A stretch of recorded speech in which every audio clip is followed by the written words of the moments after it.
প্রশাসনের অনুমতি না থাকায় দীর্ঘ 10 মাস পর্যটকের পা পড়েনি সেন্ট মার্টিন দ্বীপে। এরই মধ্যে শীতের বার্তায় পাল্টে গেছে সেন্ট মার্টিন দ্বীপের প্রকৃতি। চারদিকে বিরাজ করছে অপরূপ সৌন্দর্য, আর প্রকৃতির অপরূপ সৌন্দর্য দেখতে সেন্ট মার্টিনে ছুটে আসছেন ভ্রমণ পিপাসুরা।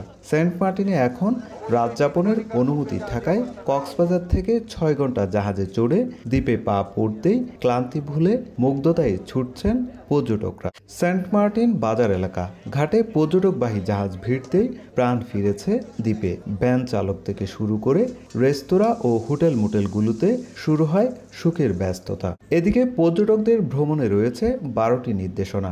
দ্বীপের পরিবেশ রক্ষায় এসব নির্দেশনা মানতে উদ্যোগী হয়েছেন দ্বীপের বাসিন্দা ও পর্যটন ব্যবসায়ীরা। তারা পর্যটকদের সচেতন করার পাশাপাশি 2 মাসের পরিবর্তে অন্তত 4 মাস উন্মুক্ত করার দাবিও জানান। প্রায় 8 বর্গ কিলোমিটার আয়তনের এই সেন্ট মার্টিন দ্বীপে বসবাস করছেন স্থানীয় 10,000-এর বেশি বাসিন্দা, যাদের জীবিকার প্রধান উৎস পর্যটন ব্যবসা। ভোরের আলো ফুটতেই কক্সবাজার বিআইডব্লিউটি এর জেটিতে হাজির পর্যটকরা। সবার গন্তব্য সেন্ট মার্টিন।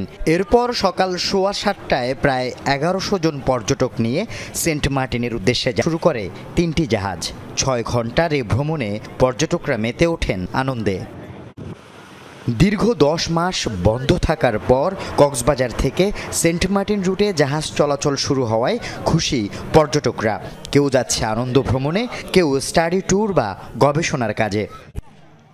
মাত্র 2 মাসের জন্য রাত্রিযাপন উন্মুক্ত করেছে সরকার। ফলে সেন্ট মার্টিনের হোটেল মোটেল ব্যবসায়ী এবং স্থানীয়রা খুশি। ঈদের পরও এ সুযোগ দেওয়ার দাবি তাদের। গত বছরও কিন্তু 2 মাস ওপেন ছিল। 2 মাসের ইনকাম দিয়ে এই যে গেল 10 মাস দ্বীপে এক প্রকার নীরব দুর্ভিক্ষ চলেছে। এটা আমাদের গলায় এক ধরনের ফাঁস লাগানো, আর হচ্ছে উপর দিয়ে একটা ফুল। 2 মাসের পর্যটক, এটাই তার ভাষা। পরিবেশকে ঠিক রেখে কিন্তু পৃথিবীর বিভিন্ন দেশে হচ্ছে কি ট্যুরিজম হচ্ছে, পর্যটন হচ্ছে, তাহলে সেন্ট মার্টিন কেন হবে না? সরকারি অনুমোদনকৃত ট্রাভেল পাস ছাড়া টিকিট বিক্রির দায়ে প্রথম দিনে কেয়ারি সিন্দাবাদ জাহাজকে 50,000 টাকা জরিমানা করেছে স্থানীয় প্রশাসন। সেন্ট মার্টিনের জীববৈচিত্র্য রক্ষায় পর্যটকদের জন্য থাকছে 12টি নির্দেশনা। যদিও দিনে 2000 পর্যটক যাতায়াতের অনুমতি থাকলেও প্রথম দিনে গেছে তার অর্ধেক। দ্বীপের পরিবেশ রক্ষায় 1 ফেব্রুয়ারি থেকে সেন্ট মার্টিনে পর্যটক যাতায়াত বন্ধ রাখে পরিবেশ, বন ও জলবায়ু পরিবর্তন মন্ত্রণালয়। চাঞ্চল্য ফিরে এসেছে। এই মুহূর্তে আমি রয়েছি সেন্ট মার্টিন দ্বীপের যে স্থানীয় সেন্ট মার্টিন বাজার রয়েছে, সেখানে আমি অবস্থান করছি। এখানে যে হোটেল মোটেল রিসোর্টগুলো রয়েছে সেখানেও আমরা ঘুরে দেখেছি। সেখানে প্রাণ চাঞ্চল্য ফিরেছে। যারা দীর্ঘদিন ধরে আসলে বেকার ছিলেন তারা কাজে যোগ দিয়েছেন। পাশাপাশি এখানে যে রেস্টুরেন্টগুলো আছে, সেখানে রেস্টুরেন্টগুলোতে সেন্ট মার্টিনের সবচেয়ে বেশি আকর্ষণীয় যে খাবার সেটি হচ্ছে fish fry.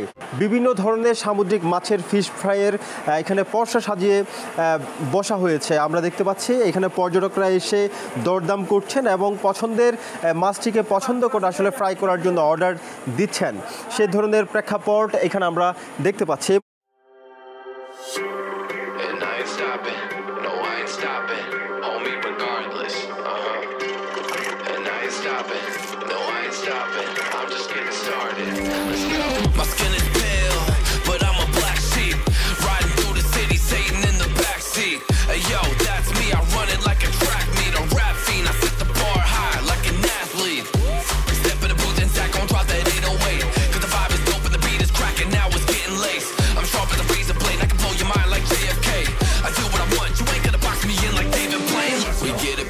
Homie, day and night, got the party jumping, about to break the ice. Stay up on my grind, that's my way of life. I got tunnel vision, I'ma chase that ray of light.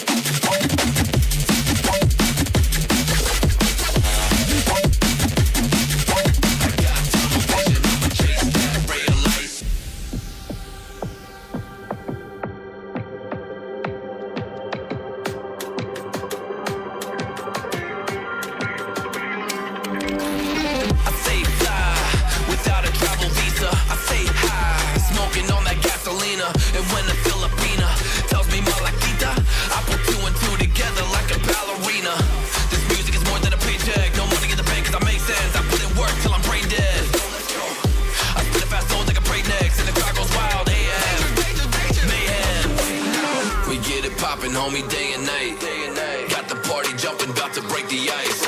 Stay up on my grind, that's my way